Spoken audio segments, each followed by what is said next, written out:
He ate a meal on a dead body, then regretted it. Rick, a struggling construction worker, gets a once-in-a-lifetime offer. A dying billionaire, George, promises him all his wealth if Rick eats a meal off his dead body. At first, Rick refuses, but when he sees the fortune at stake, temptation wins.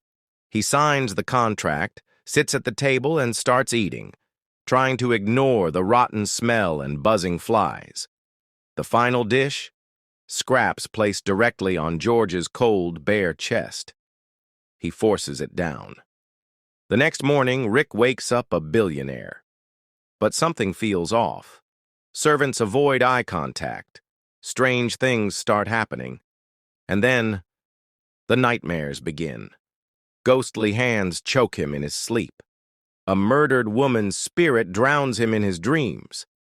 Then Antoinette, George's assistant, drops the truth. Rick didn't just inherit the money.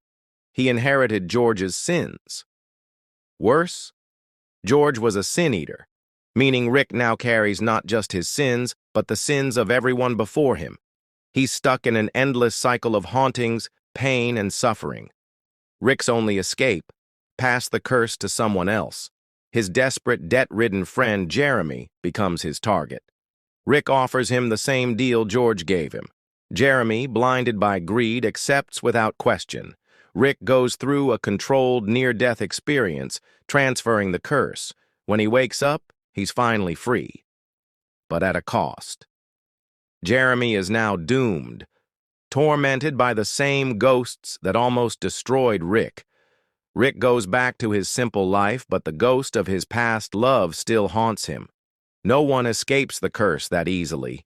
Would you take the deal?